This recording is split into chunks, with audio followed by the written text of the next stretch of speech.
Thank you, everyone, for joining us today. My name is Nava Milliken. I'm the Artistic Director for the Center for Art in Wood. And we're so thrilled to see you on this object lesson First Friday. Before we get started, I do have a few things to mention before I introduce our guest. First of all, please join me in recognizing that the Center for Art in Wood is sited on the unceded and sovereign territory of the Lenni and Lenape people, who were and continue to be active stewards of these lands and of the river of human beings, which we know as the Delaware River. We're committed to honoring the indigenous nations who continue to resist, live, and uphold their sacred relations across their lands. And also today, I just want to encourage everyone to hold in their thoughts.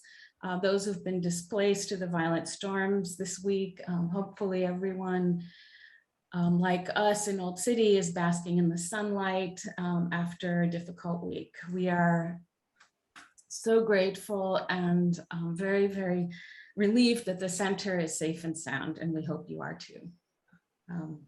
So with that said, welcome to September's object lesson. Some of you already know, but for those who don't, Object Lesson is a monthly salon talk that spotlights works in the center's permanent collection through the perspectives of members of our public. Currently, the collections of the center number over 1,200 works of art, craft, and studio design in the material of wood, and occupy a wide range and representation of engagement, from wood turnings to video, studio furniture to works on paper, and much, much more. A very surprising range of works made possible by the material of wood and all the ideas that it inspires. You're welcome to visit the collection on display here at the center or anytime online on our collections database. While we're here, if you'd like live captioning of today's event, it's enabled. You just click the CC at the bottom of the screen. Okay, so today I am very, very thrilled and excited to introduce you to Ahmed Abdelazim. He is joining us from Cairo today, and it's evening, so we're exceptionally pleased that he could make the time to speak with us today. Ahmed holds a BA in architecture, an MA in Islamic art, and a master's degree in anthropology, both from the American University in Cairo. And he's also a current Ph.D. candidate in art history at the University of Wisconsin in Madison.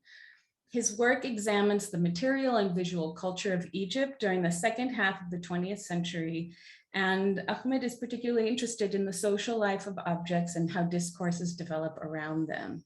You may be seeing more of him as we at the center continue working on a project that is set to open at the end of 2022, which examines the intersection of Cairene wood turning, Islamic architectural traditions, and past and present craft connections. But for today, Ahmed is focusing his insights on the center and a work in its permanent collection that speaks to woodcraft histories of wood turning in Philadelphia. So now I'm going to turn it over to him. Good evening, Ahmed. Misal khair.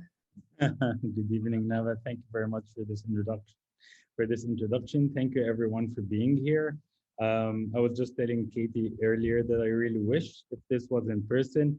I'm looking forward to visit Philadelphia one day and get to visit the center in person and check its pieces. So today I'll take you for a presentation, or let's say a tour, for 30 minutes, so, or probably less. So I'll make sure that it is worthy of your time and attention. So I'll share my screen. Okay, so everything looks good, Nava, Katie? Okay, so when Nava invited me to discuss a piece from the center's permanent collection, I was a bit reluctant at the beginning because I haven't been there, and it would be very difficult to make a judgment on a piece that I haven't seen. So I decided to give it a chance and check the available collection online, the database that is available on the center's webpage. I have to say that I spent the first 30 to 40 minutes going through the pieces. I was geared with my art historian eye. I was looking for a unique piece, something that is exquisite, something that is glamorous, something that reflects craftsmanship. And I have to say that I found plenty of those, but nothing clicked. I didn't feel that spark of, I want to talk about this piece.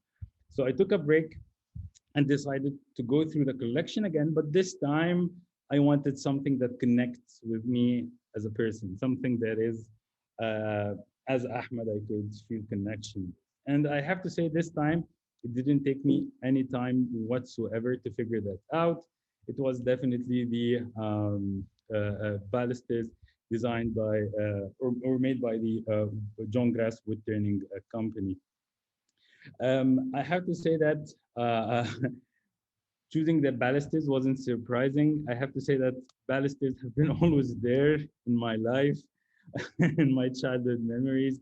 As you can see here, balusters have been always in my birthdays, playing time, growing up, and even in my current apartment. Once you open the door, balusters is the first thing that you see. I was even more determined to discuss the balusters when I knew about its cultural and historical significance of John Grass Wood Turning Company. I mean, it's pity to see such an important thing, culture and historical thing to Philadelphia go. However, I believe that talks like this one keep the memory alive. I believe that we live through our work. And I always say to my students, probably 1 month after the course is done, you'd still remember me, probably you would have some chit chats. 1 year, your memory would be, you might not remember my name. 10 years from now, you might not remember my face, you might not remember anything. However, what we learn from each other, this transcends us. This lives with you forever. So I do believe that the balusters, discussing the balusters, this is what this is. We're doing as much as we can to save that tiny part from Philadelphia's history and keeping the memory of John Grass alive. So for today, I will discuss 3 vignettes from the life of an object, and I'll be focused on the balusters in particular more than anything else. So let's start by vignette number 1, and I would like to start with a question. Do you know what's similar between the balusters and McDonald's? I know this might be tricky at the beginning, but actually, I think that both, you would find both everywhere. Both are symbols of globalization. Both, I would say, they no longer belong to the country of origin, but to the world that consumes it. I mean, we are discussing the work of a Philly-based wood turning company, and you can see it everywhere in Egypt. I mean, this is where I live. You can see 1, 2, 3, 4, 5, 6 buildings just from where I stand are using balusters. So you would find that everywhere. I made my undergrad in Switzerland, and I've seen them over there. So they became symbols of globalization, I would say, icons of globalization. I would say that according to some sources, the first balusters could be traced back to Assyria, which is somewhere Syria, Iraq, and parts of northern Egypt. That dates back to 8th and 9th century BC. This is probably the first recorded depiction of a baluster, and that's a woman looking through a window. And I would like us to take a moment here before discussing that baluster. It was made on a furniture plaque. It's for a woman looking through a window. And just think about it. What was she waiting for? What was she expecting? Was it a lover, which kind of renders the whole scene as a romantic one? Was it a lover who's coming from war? So this adds a little bit suspense. Was it a slave whom she sent to get some stuff from the market and come back, which kind of renders the scene totally different. And this is what I personally like to do. Just think about the stories behind what we see. So some sources say that those plaques, which are currently at the Met Museum, are where we can see the first depiction of a baluster. However, what the balusters that we know and use in our present day could trace their origins back to Renaissance Europe. And then think about the universality and of that object, that it moved all the way from Egypt, or like from Syria to Europe, and then to the whole world. And one of the interesting things that I missed, because I said Egypt, that the hairstyle of that woman is Egyptian. Those dreadlocks are Egyptian, and the way she's depicted is Syrian. So even the depiction of it is very global and universal in a sense, which kind of makes one think about the world we live in now. Sometimes people think that we've reached the peak of globalization, or that things haven't been so in the past. Actually, every now and then a piece comes up like the baluster that proves us wrong. And one of the interesting things that the baluster rang a bell when I was going through its history was an interesting book that I read that is called In an Antique Journey in an Antique Land. It's for those who haven't gone through that book. It simply tells a story of a Jewish merchant and his slave, and their journey from Tunisia, Egypt, Yemen, and then India, where they split, and then he returned back to Cairo. This took place in the 12th century. This is a true story that we got to know through a surviving parchment called the Geniza document.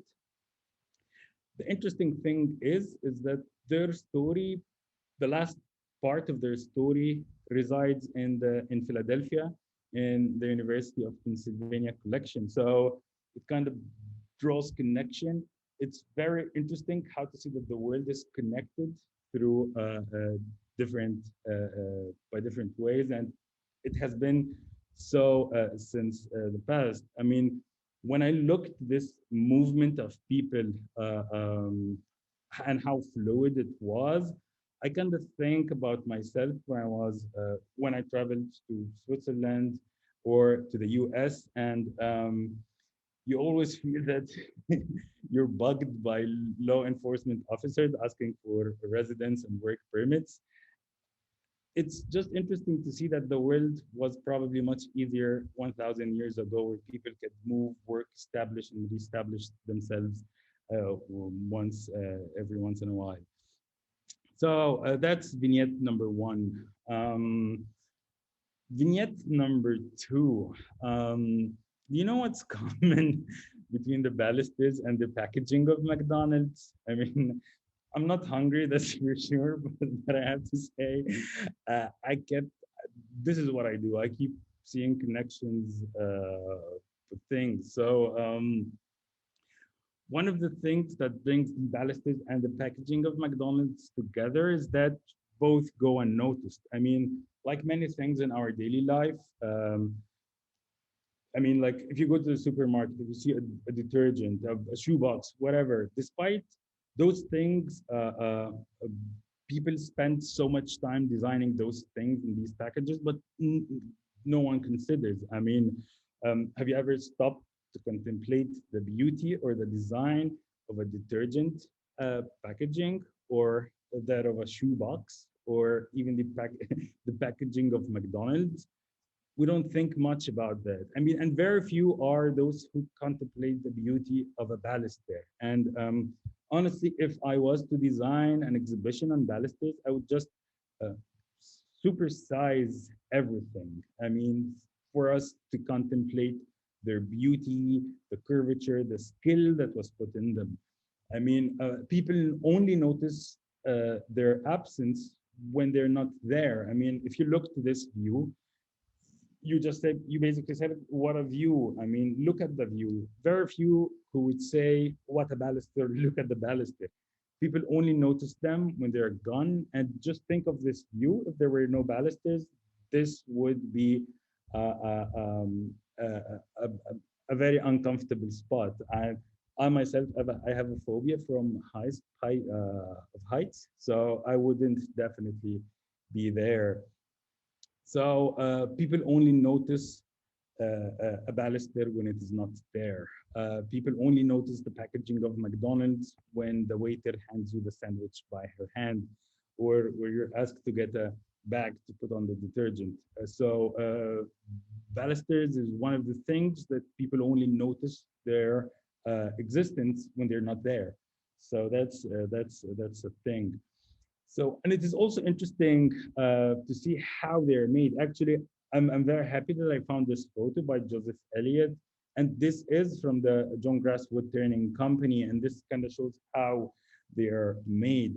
And interestingly, balusters acquire meaning by groups. So you can't find a standalone baluster. I tried to Google search one wooden baluster. I tried everything for that, and it never shows. I mean, baluster only makes sense when it is part of a group, just like the stacking in a supermarket. I mean, you don't notice it, but it's beautiful. I mean, I get to see, appreciate the beauty and I would say curation in a supermarket. I mean, Nava can tell you how much I'm obsessed with the idea of the supermarket or hypermarket, and I've always wanted to work in something similar to that. So balusters are one of the things that only acquire meaning when they're in a group, which I have to say makes it beautiful. Stacking in and of itself is beautiful. So it brings order that you only notice when it is gone. So that's one of the things about the baluster. So vignette number 3, and I have to say that I had lots of vignettes, but I thought that I can just discuss 3, and then we can have a discussion about that once we're done. So do you know what's similar between a baluster and the menu of McDonald's? Is that there's always a local twist. I mean, in Egypt, if you go to McDonald's, then you would find a falafel wrap. If you go to Japan, you'll find the samurai burger. And if you came to Egypt, you will definitely find a twist with that baluster. And that twist in and I'm taking a little bit off of that, but you will see once I'm done, where do they both meet. So one of the interesting things about the Brides of the Sky is its symbolic significance or its symbolic idea. So for instance, that's a mosque called Al-Hakim. What people don't see when they look at it is how the heaven meets earth. Brides of the Sky are meant to be as transitional spaces, as a transitional objects. So it's as if the heaven is fading in and the earth is fading out. And this is how they both meet. It stems from an idea that the connection between heaven and earth is not a clear cut, but actually there's ins and outs.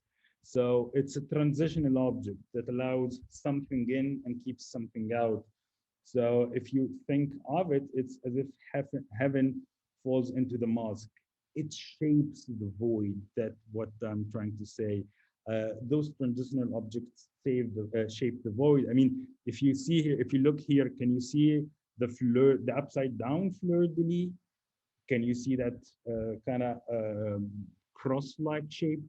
I have to say, I really enjoy how void is being shaped by an object. So that's one of the interesting things. And I would like to show you another example from a mosque called Ahmed ibn Tulun in Egypt or in Cairo. Brides of the Sky this time are taking the shape of people who are praying. And the act of praying itself has a symbolic meaning because it also creates connection between heaven and earth. So when you pray, you kind of create this connection. So nothing better to express that connection between heaven and earth, except brides of the sky, which in and of itself serves as that connection, or creating that connection between heaven and earth. So to sum things up, I think the three vignettes that we discussed. First vignette discusses the universal type of that of the balusters, or the universal or global nature of the baluster. The second vignette discusses the absence or the presence of the baluster, that people only notice a baluster when it is not there. And finally, that shaping of the void, the symbolic meaning of the baluster. I do think that balusters play that transitional role. They mediate between inside and outside, between solid and void, between what we see and what we don't see. So that's my mini presentation for today, or like mini sharing of thoughts. And let's open the floor for a discussion. And I hope you liked it. So that's it. Thank you so much, Ahmed. That was a very informative and rich, vitamin-infused, despite the reference to McDonald's, insight into balusters. And I took a lot of notes, and I love how you you started with the first vignette to ground us, then the second one forced us to think about the negative space, or the void, and then the third one brought it all together in a poetic way, where we're thinking globally, but also transcending ideas of positive and negative ground temporal space. Please, everyone, if you have questions for Ahmed, or want to talk about balusters or heaven and earth and everything in between, please add your questions to the chat, and eventually we'll open it up to and ask everyone to unmute in a few minutes. But I'll start. I never thought of balusters as I mean, you're taught in art history, and as an art student, you're taught to look at negative space. So you know, that concept of balusters being not only physical objects, but also framing space is a familiar one to me. But the idea that you never encounter one baluster, they exist by definition in groups, is something that I admit that I'd never really thought of before. Can you talk a little bit about that, about groupings? Well, I have to say that so I wanted to imagine if I would design an exhibition on balusters, what I would do. And the first thing that came up to my mind is just put a baluster as a centerpiece. I mean, standing on a podium on its own, so that people can think about it. Balusters are always located below your eye level. So, I mean, like in many cases, you either put your hand on a balustrade, so balusters are below, or if you're looking through a window or a terrace, then probably you lean on one. So they're not meant to be seen. And in contemporary architecture, balustrades are replaced by glass. So because basically people just don't think of it, or don't see it. So what I would say is that I wanted to portray a balustrade as a standalone one. And then when I started to Google some examples of a standalone balustrade, I couldn't find. And this is where I had this sort of illumination that it is one of the things that you would never find on its own. I mean, even the picture that you had is like a bundle of balustrades, because I doubt if one has ever gone to a wood turning company or to a wood shop, a wood workshop, and asked for one balustrade. You would always find that in groups, yes.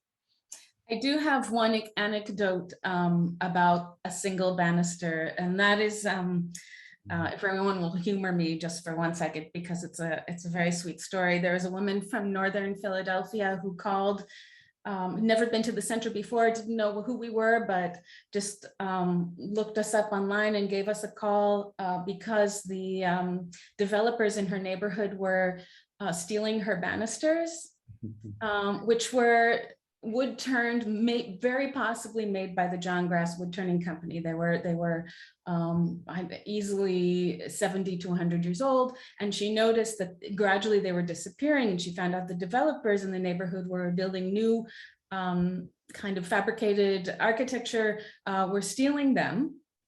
And so she asked for a reference to an artist, which I was happy to connect her with, to fabricate one baluster on the basis of the modeled on her few existing balusters, and then she was having them fabricated in styrofoam, so that if they were to continue stealing the balusters, they would not be stealing essentially something that she could replicate fairly easily, but also it's like a decoy baluster. Yeah. So these are the architectural wars happening in northern Philadelphia. We could have a long chat about craft and styrofoam based on that. But I was thinking about, so when you mentioned Brides of the Sky, which is an incredibly poetic phraseology in and of itself, I was thinking about ziggurats, which were traditionally meant to connect or serve that liminal space between the firmament, the earth and the firmament, or the heavens and the earth, and to allow people to get just that little bit closer to the unknown. Yes. Yes. So maybe that's our one baluster example in architecture. We do have questions. Oh no, we have comments. Dave, it's good to see you, Dave, on First Friday. We miss seeing you and Carol on site here, but it's good to see you in the Zoom. Liked the connections in the form of the vignettes, and he found them brilliant. So thank you, Dave, for mentioning that. That's very sweet. And Carolyn, hi, Carolyn. She thanks you for helping us to consider the importance of what may be the commonplace but crucial everyday life. Well, yeah, I have to say that one of the things that I got to notice that is, so as as someone who was before marriage, I have to say when I started doing the shopping myself and started to you know, kind of compare between the products and spend more time in the supermarket. This is when I started to really, I mean, and this is where the educational background comes in. I started to appreciate the design that was in them, but I noticed that absolutely no one in my circle really thought about the designs of detergent containers or of any packaging. So people just don't think about that. And I kind of felt the same thing being an architect. I mean, I rarely, like, I could say that I never received a comment from a customer who would specify a specific type of balustrades or so on and so forth. It's like they took it for granted, like something would be there. So people tend to overlook those things. And I would say that one of the my driving questions, especially when I work on society or anthropological related issues, is that when a thing becomes normal, this makes it a very interesting topic of study, because to make something normal, that requires a lot of forces into play for it to go unnoticed. I mean, if something makes something eccentric and grabs attention, that's easy. You can grab people's attention, but to go unnoticed, that requires so many things into play, because I find that fascinating. So my quote is, if something goes unnoticed, or if something is normal, then it is a good topic of study. And that kind of connects to what you mentioned earlier. You finished off with the complete, in architecture, the complete dematerialization of the baluster and the devisualization of it, where it's just a pane of glass. Yes, yes, exactly. Yes. So Carolyn is asking if you have, oh, well, I didn't share with the class that you're also a practicing architect, but Carolyn picked up on that and asked if you have included balusters in any of your own architecture. What I have to say is yes, but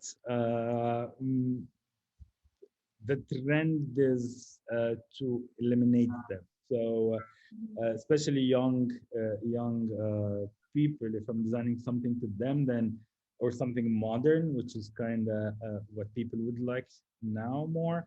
Uh, Balusters have no place. In many cases, it's just a glass replacement or come up with something made out of metal. But balusters, there's a little bit of an. Many people would think it as an old fashioned, but again, I mean, fashion trends keep changing, and I bet that one day they'll come back again. So, But you'll be charged with bringing them back into contemporary architecture. Dave is asking, is a newel post and a baluster the same thing? So we're getting into some baluster theory. well, I'm not sure about that, I can't make a statement about that. But in many cases, I would say that the Noel post is very much inspired by the balusters, probably a different name or function, but in many cases, it's just a similar design, as far as I remember. But yeah, yeah, like a supersized balustrade, or like the important balustrade of all, or the important balusters of baluster of all. Um, yes, it comes at the beginning and at the end, and it is supporting well. But yeah, if there wasn't the middle balusters, technically the balustrade would be weak, so you would need supporters in the middle. So it kind of plays the same role, except that one comes at the beginning, one comes at the end, and they're made of better wood, like more firmer. But I don't have a good expertise on how to construct one in terms of wood in order to make a judgment. But I would say I would just count it as the same, except a different order. That's my intuition. Do you have any idea about where this stylistic convention of balusters, where they have this very distinctive curve, do you have any ideas about where that comes from and why it's so universal? So I would say two things. I mean, I personally think that the examples in the from the Ashurian furniture plaques suggest that bulbous, if I would say, figure of it. However, the ones that were commonly used and developed in Renaissance Italy are very much similar to what we see now. Yeah. So many people would just draw a line between, or like the origin to Renaissance Italy. But I would say there's lots of designs. So there isn't anything in particular. It's not necessarily that the bulbous shape that we're discussing is the only one. There's lots of examples to that. In many cases, it's even thinner, and because that's more cost efficient, I would say, and requires less time. But I can't make a theory, or like I have no hold of a theory on why that shape in particular took off. But balusters are something that you'd need in designing, especially balconies. I mean, in Egypt, the weather is good all year round, so balconies are very important. So if you're having a balcony, then most, like 90%, you would put just balusters over there. So that's it. Yeah. And back to the topic of single balusters, Albert mentions that single and sculptural elaborate balusters are popularly used in pedestals, which is probably a reference to classic architecture. Yeah. But an important mention that they do exist as singular objects. And so Dominique is here, and I'm so glad that Dominique is here because not only does Dominique spend a lot of her time researching the history and architecture of Old City in Philadelphia, but she has also specialized in the specific history of the John Grass Wood Turning Company, and has committed a fair amount of writing to it and continues to push our knowledge forward on the John Grass Wood Turning Company. And so not only that, but also Dominique has studied in Cairo and also in Morocco, and is conversant in Arabic and knows a fair amount about Islamic architecture. And we have spent a lot of time talking about mashabeh. And she is asking a question, and rather than read her question, I'm just going to ask her to speak up because it involves words in Arabic that I don't know how to pronounce. Well, hi, Ahlan. I was interested, I guess, in the way, even in looking at the root of the word of how you say it in Arabic. Al-Darabzin. Yes, Darabzin, yes. So like, I wonder if there's also built in the language of how you speak about the act of making one baluster or balustrade. Like how do you talk about it in Arabic in terms of the act of making the form, not the form itself, but the act of creating that on a lathe? So you're asking about term or how? Yeah, like the verb of how you would create that form. Okay, so one of the things that Darabzin in particular kind of stems from a Turkish origin. So you wouldn't find like a root word in Arabic. And for those who are not familiar with Arabic is pretty much like Latin. So any name, verb, whatever goes back to a root word that means something by itself. So for instance, Ahmed, my name goes back to the root hamd, which means being thankful, and Ahmed means the most thankful. So that's it. So Darabzin actually is it isn't an Arabic word. It's inspired by Turkish. It's actually a Turkish one that was a little bit tweaked to be pronounced in Arabic. So probably I would think the Turkish would be Tarabzon or something like that. So that's different. So it doesn't go back to a root word. However, the closest Arabic word to it, or like of a similar use, would be called masnad or sanad, which kind of goes back to the root word as a support. So it provides a support, I would say. But so that's regarding the Arabic name for it. Although Darabzin is the one used commonly now. As you mentioned correctly, we would say that the ones who would create a baluster would be a warsha, and the one who's do it is a sana, or as a creator. Or in slang language, he would be called as an usta or a master. So he would be a master, a creator, so on and so forth, something like that, who would create something. Sana comes from the term sana. Yes. I'm not sure if I answered your question, but no, you did, yeah.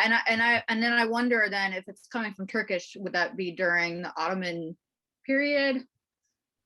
I would say yes. In Egypt, lots of things in common language, Arabic, especially the Egyptian one. There's lots of Turkish terms that would. I mean, like actually, there's lots of Italian, Turkish vocabulary in Egyptian slang language, which is very interesting, and Greek. So Um, that would be that thing. But yeah, definitely the Ottoman Turks entered Egypt in 1517, yeah, 1517, and then they continued up until late 18th, 19th century, 18th century. But then, yeah, things gonna change that a little bit. Mm. So yeah, that's it. Yeah, so definitely during that time, lots of things came to Egyptian vocabulary. Thank you. You're welcome. Thanks, Dominique.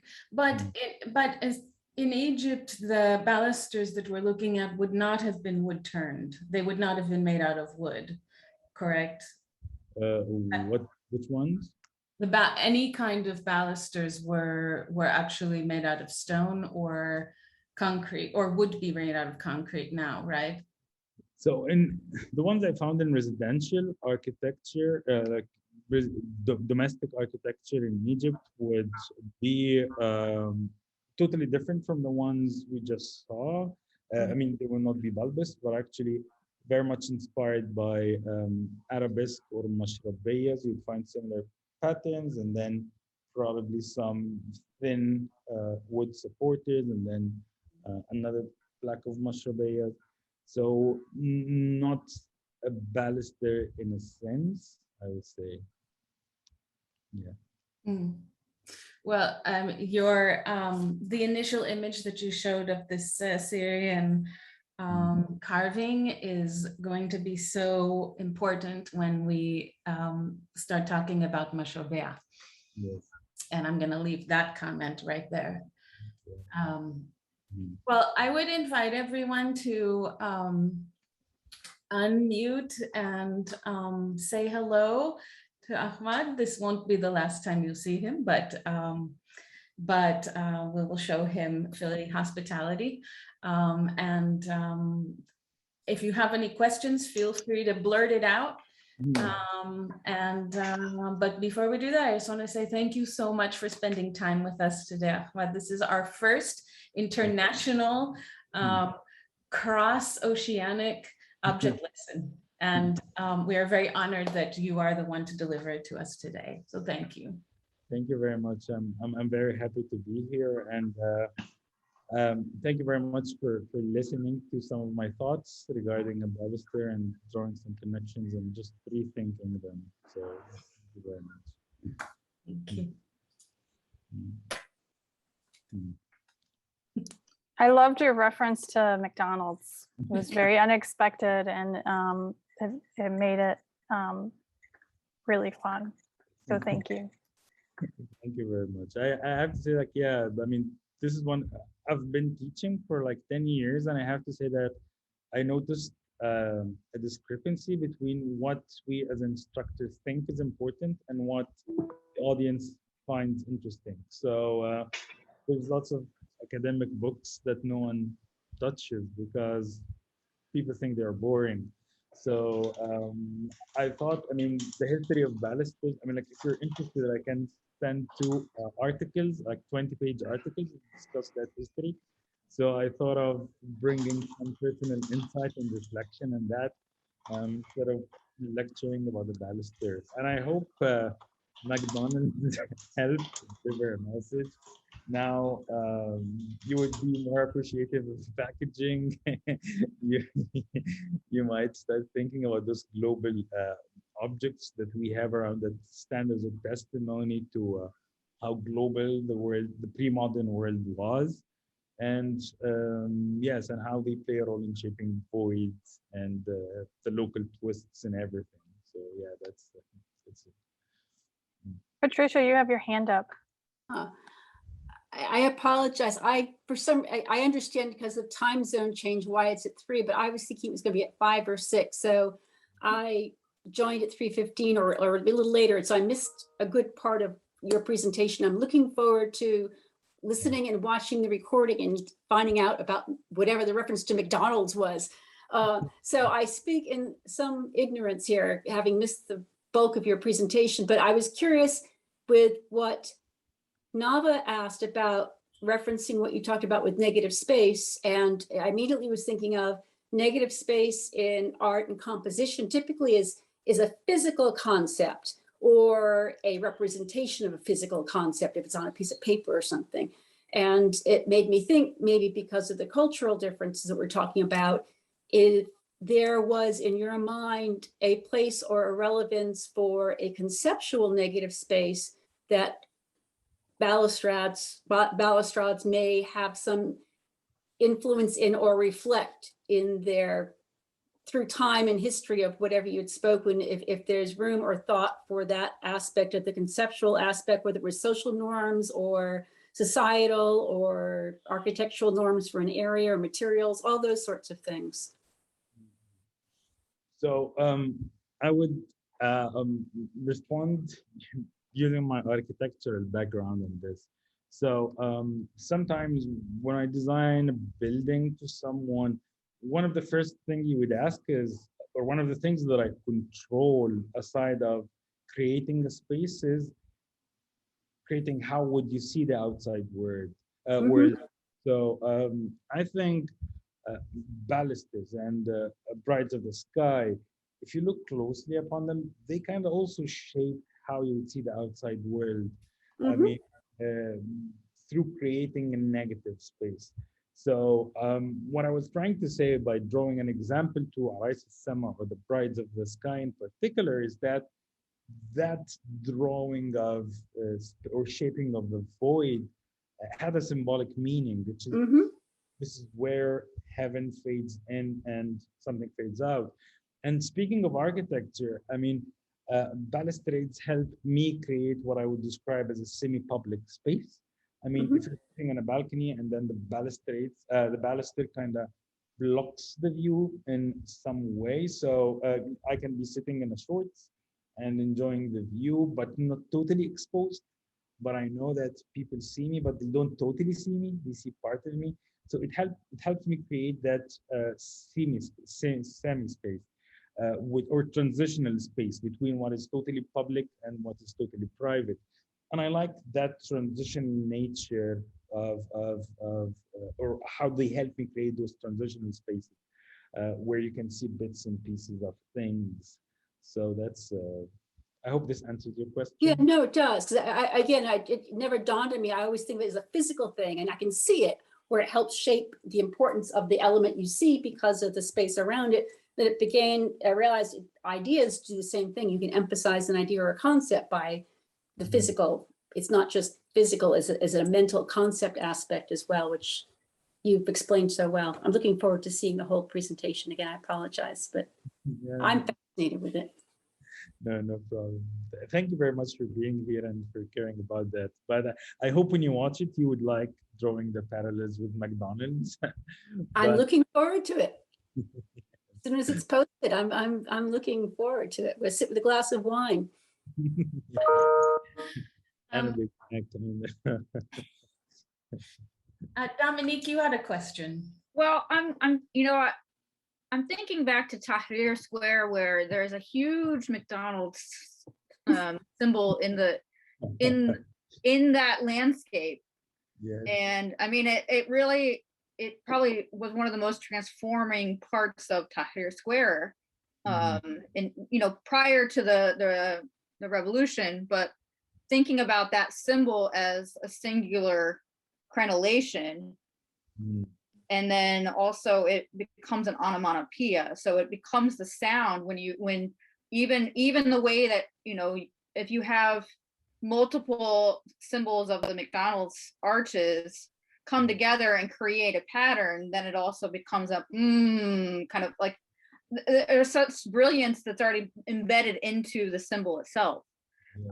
And so it'd be interesting to think about what are other symbols that kind of stand in for your globalization idea, and maybe other ways that the architecture of these global kind of like food giants, like how they already, I don't know, it's just interesting as a symbol to like explore further of what else might be in Tahrir Square that could become this larger symbol. Because when you're in Ibn Tulun, what I liked about that space was that it's the only moment where you're inside Cairo and you don't almost feel like you feel like you're part of the sky, and you feel like you don't really see anything outside of Yes. the architecture of the interior of the mosque. So I don't know. I really love what you're doing. Thank you very much. And I have two comments on that. I mean, just to, so Tahrir Square is like the most important square in Egypt. This is where protests took place. So McDonald's, just to know how, get a sense of how strong consumerism is. You would have the AUC on one side, the American University in Cairo, which is one of the oldest universities in Cairo, and at a very central spot. You have the Egyptian Museum, which is like hosts thousands of pieces. You have Tahrir building, which is the biggest governmental building that's in Africa, Asia, that probably comes second in the world. And McDonald's on one corner.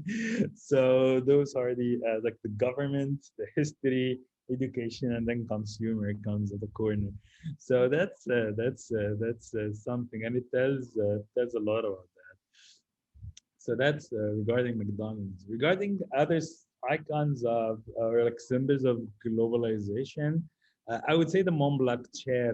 I mean, I like it a lot. I mean, it's a plastic chair, just type Montblack Chair. It's you have seen it everywhere, and it belongs to nowhere. So it's part of a world culture for the audience. I have to say that all this dawned on me when I was doing my research in North Dakota. As part of a class, I was supposed to do a research on North and German Russian immigrants that resided in North Dakota at early 20th century, and were working on their architecture. And this is when, while doing oral history, especially with the young generation, I discovered that we have a lot in common. We watched probably the same movies, same shows while growing up. We drank the same soda, ate the same Lay's chips. So there is like pretty much in common, despite me growing in Cairo and my friend growing in North Dakota in Dickinson. So I decided to I wrote a paper on that, a chapter in a book actually called When the Sun Stood Still. And it was inspired by the biblical story of the prophet Joshua, who performed the miracle. So the sun stopped until his army won, and then it dawned again. So I was saying that in a world we live in where we can't perform miracles no more, we can't stop the sun of we can't stop the sun anymore. But by those acts, by doing oral history and preserving that piece of history and that piece of discussing that piece of wood, we're trying to pose the sun a little bit. We're trying to keep that part of the shared celebrating differences, I would say, appreciating local histories before we all become similar in one way or another. Which is, on one side, it creates common ground, but actually, when you look to the world now, I think people are very radicalized more than ever. People are being polarized actually more than ever. So despite being similar, we're not acting like one. We're getting more different. So probably if we, I don't know, appreciate ourselves and discuss, get to know each other, that would be interesting. I mean, I would want to visit Italy because I want to see part of Italy. If I want to visit the US, I want to see the US. What is happening is that you go everywhere, you see the same thing, which kind of lowers a bit your expectations. So yes, when the sun stood still, that's something. So yeah, this is when I started to think about culture more and students. I mean, I talked a lot, so when the sun stood still. Thank you. I think that's a wonderful and very inspiring and also very prescient note to end on. And thank you, Ahmed, for joining us today and helping us together spend some time to make the sun stand still. I'm going to definitely take that with me into the weekend, and I hope you all will as well. Thank you so much. We can't wait to continue working with you. Thank you everybody for joining us this Friday afternoon as we head into the weekend. It is First Friday, which means that the center will be extending its hours this evening. So if you are around, please come by and say hello. Obviously, if you're in Cairo, you won't be doing that this time, but we look forward to an opportunity in the future. We are open until 7 p.m. tonight, so and we would love to see you. So with that, I wish everybody a safe, warm, sunny and happy and restful weekend. Thanks for joining us. Thank you, everyone. Thanks, everyone. Bye-bye.